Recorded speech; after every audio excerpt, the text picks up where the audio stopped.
Hi, my name's Kareen, also known as Karini. Welcome to my first YouTube video. I've always wanted to start a YouTube channel and never really had the courage to do so, but as I'm getting older and wanting to accomplish goals, starting a YouTube channel has always been one of my goals and dreams.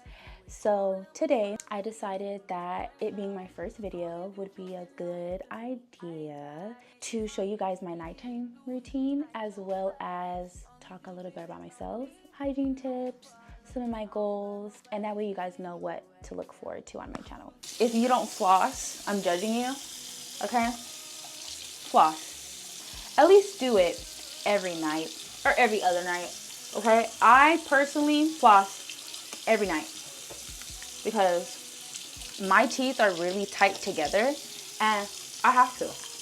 But I like the double because my teeth are so tightly together. Anytime I use like the one, it just breaks so fast. But when I do the double, for some reason it's like stronger, which is great. As you can see, my teeth are pretty white. What helps with that is right here, 3D Crest White. Favorite, live by that. Also, toothpaste sometimes can break you out, so I like to brush my teeth before I wash my face. That way, if I do get any like toothpaste or whatever, I can just wash it off. To add to my mouth routine, I really like TheraBreath. It just doesn't have like that alcohol taste of like Listerine. It's really good, and it really is good whitening as well. So, combination of 3D Crest White toothpaste and then TheraBreath. Okay, so when it comes to moisturizing, because I have combination skin, I'm not really allowed to use any type of like thick moisturizers besides like sunscreen. So the facility that I go to, Serenity Bliss, they have their own products. And so this is a really good lotion. It's very, very, very, very light, which is what I need. That won't clog my pores. And then you guys will see later too, like once I put everything on my face at night, it's very like minimal. I'm only allowed to put like just a little bit, you know, on my face at night. And that's usually too the most that like I produce oil. Oil is when I'm asleep. So with that, and then, you know, as you're getting older and just helping with like closed comedones, retinol right here, it's just so good with just keeping your skin youthful. And one of my favorites that I like to use too is for hyperpigmentation is hydroquinone. This isn't something that you can buy in the store. Your dermatologist or your provider has to prescribe it to you. It's really good for just helping the process speed up of the dark spot, along with getting chemical pills. I really, really love this stuff. It does dry your face out, so, you know, being able to keep your face moisturized. I only use this at night, especially in the summertime, because it does not do well. Same thing with retinol. You don't want to use this in the sun. It's just not good for your skin. Also, I have a little refrigerator where I keep my eye cream. And I know with getting older, we worry about our face aging and stuff like that. So, you know, I just use, this is Korean skincare. Swirl it underneath my eyes, keeps the bags away. And I always like to go to Vaseline. I always keep a little thing of Vaseline with me because, and then you have that white stuff right here. I'm sorry, I'm judging. Besides that, I don't want to repeat myself, but I am. I've been in Washington for 7.5 years, and this has been like an amazing journey. I came here on a Greyhound bus. Took me 4 days to get here with a 6-month-old, and we'll dive into that story another time, but really just to start my life over. And so I'm in this phase of my life where I'm just like, wow, now I have 2 kids. The more and more I'm just learning about myself and even learning things about my kids, I have made it a priority to really like pour into myself and pour into my kids. I am living by breaking generational curses. It's unfortunate that a lot of us come from broken homes, but like just because you come from a broken home does not mean you have to make that your whole identity. You can grow up and you can have a better life. Your past does not define you. Sometimes you just have to look at your past and be like, okay, and rewrite your story. And so that's what I'm doing. I have rewritten my story. I am in Washington, living my life. I'm finally in a stage where I'm like, I know what I want to do.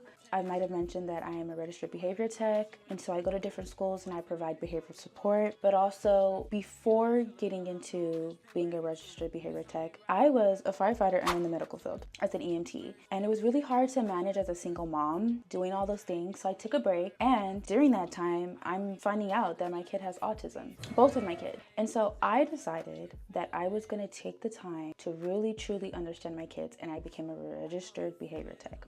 I started off as a para, and then I wanted to further my education, so I ended up getting like certificates and whatnot.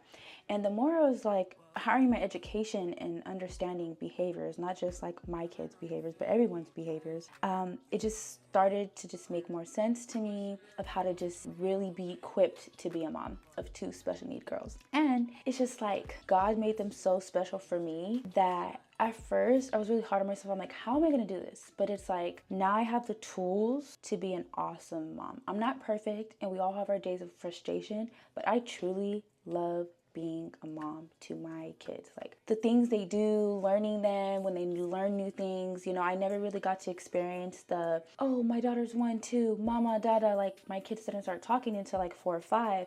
But it just really has been a beautiful experience. Like it's been hard, obviously, but I am truly blessed because I have really poured into my kids, and they are beautiful human beings. They're literally becoming beautiful human beings. And I know that my hard work is paying off, because when I go to the student conferences, the parent-teacher conferences, and they're telling me all these beautiful things about my kids, like I know as a mother we can be hard on ourselves. I work a lot. I go to school, you know, and all these things, and spending so much time away, you know, balancing mom life, work life, personal life, that it's really hard to feel like you're not present in your kid's life, but you are. And, you know, you have to do what you have to do. You have to work.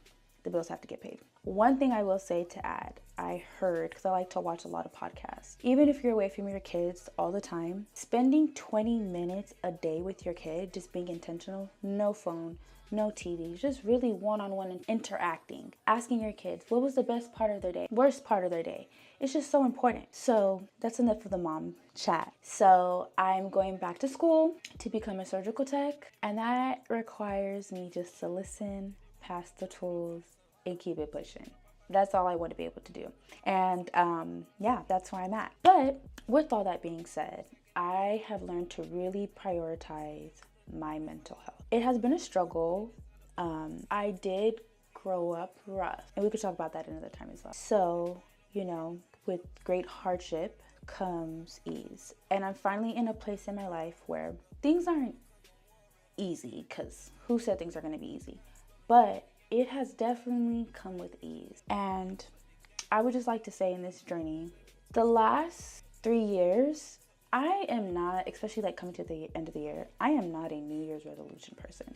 I'm sorry, I'm just not. But I have decided that every year I choose a word. So I'll just share with you guys. 1 year I chose self-love. That's when I first started it, self-love.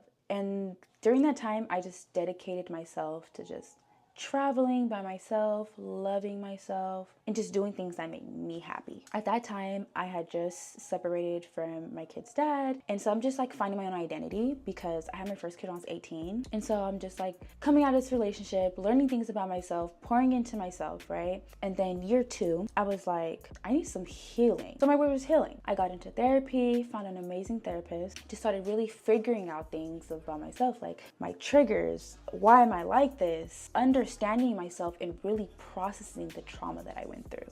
Year 3 was grace. After understanding what I've been through and how far I've made it, I was like thinking to myself, like, you need to give yourself grace, a pat on the back, because you have really made it through all this, you know, speed bumps and just getting through life, and look at where you're at. And so grace. And I've been able to do that, where I'm like, I'm having a rough day. I need to just process that I'm having a rough day, give myself grace and compassion, and know that I'm not perfect and how I'm feeling, and validating my own feelings, and moving on and living my life. But again, and I keep bringing up that I'm almost becoming 30, because it's like, 30, we kind of like start freaking out, because that's when like things matter.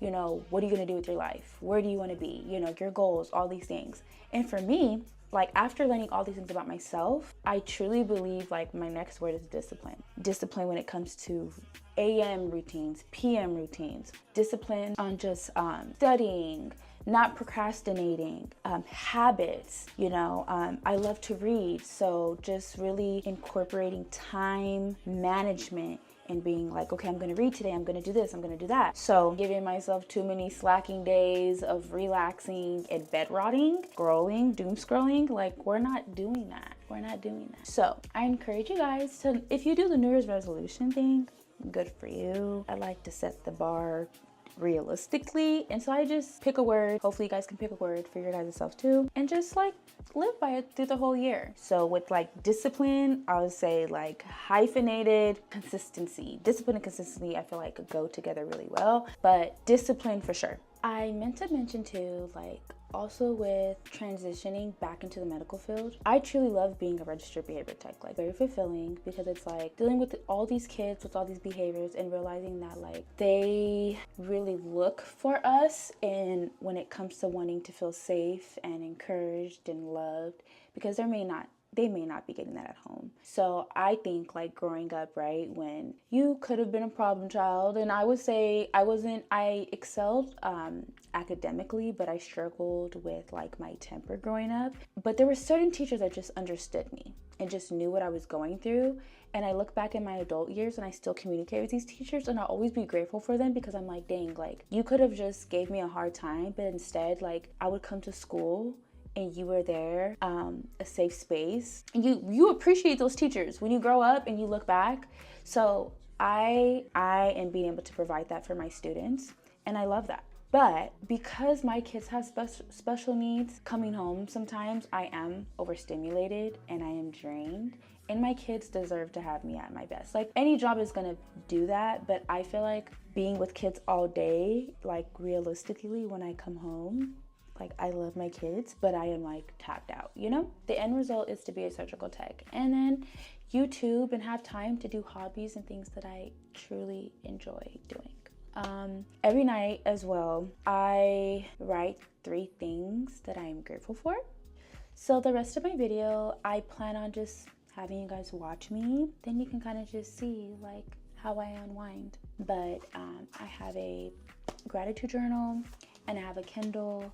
And I usually just like to read. Also, this is Maxie Poo, our kitty cat. He's a Siamese. I've never been a cat person, I will say that. But I have fallen in love with being a cat lover. And he's such a good boy, Maxie.